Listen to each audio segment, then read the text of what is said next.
ആവേശം പകർന്നുകൊണ്ട് ഇനി അവതരിക്കുകയാണ് ഗന്ധർവന്റെ നാട്ടിലെ രാജകുമാരൻ. അതെ, ഇവൻ മലയാള സിനിമ സാംസ്കാരിക ലോകത്ത് തന്നെ തൂലികയാൽ കയ്യൊപ്പ് ചാർത്തിയ പത്മരാജന്റെ നാട്ടുകാരൻ, കൊച്ചു ഗുരുവായൂർ വാഴുന്ന പൊന്നുണ്ണി കണ്ണന്റെ ആരോമൽ പുത്രൻ, ശനീശ്വര പ്രിയൻ, മുതുകുളം കൊച്ചു ഗുരുവായൂർ ഗോവിന്ദൻ. അതെ, ഇവൻ കായംകുളത്തിന്റെ കൊച്ചുണ്ണി.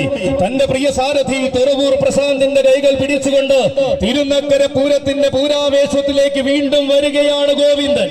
ഇവൻ ഓണാട്ടുകരയുടെ പൊന്നിൻ ഭൂമിയിൽ നിന്നും ആവേശങ്ങളുടെ നായകത്വത്തിലേക്ക് പാദമുദ്രകൾ പതിപ്പിച്ചു വളരുന്ന കൊച്ചു രാജകുമാരൻ.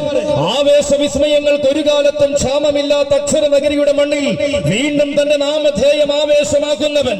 കുഞ്ഞൻ എന്ന് കരുതി കണ്ണടച്ചു വിട്ടവരെ കണ്ണും മനസ്സും നിറച്ചു വളർന്ന് ഇന്ന് ആവേശത്തിന്റെ കൊടുമുടിയേറി നിൽക്കുന്നവൻ. കോടാനുകോടികളെ വിസ്മയിപ്പിച്ച ആവേശ ചരിതത്തിന്റെ ഗജരൂപം പകരുന്ന യുവരാജാക്കന്മാരിലെ കില്ലാടി, യുവരാജ പൗരുഷന്മാരുടെ രംഗപ്രവേശം കണ്ട് കോരിത്തെരിപ്പിക്കുവാൻ ഒരുങ്ങി നിൽക്കുന്ന തിരുനക്കരയിൽ പടിഞ്ഞാറൻ പടയുടെ മുതൽക്കൂട്ട് അലങ്കാരത്തിന്റെ പൂരഭൂമികളിലേക്ക് ലക്ഷ്യം തെറ്റാതെ തൊടുക്കുവാൻ ഓണാട്ടുകര കരുതി വച്ചിരിക്കുന്ന യുവവജ്രായുധം, യുവരാജകുമാരൻ, ശനീശ്വര പ്രിയൻ,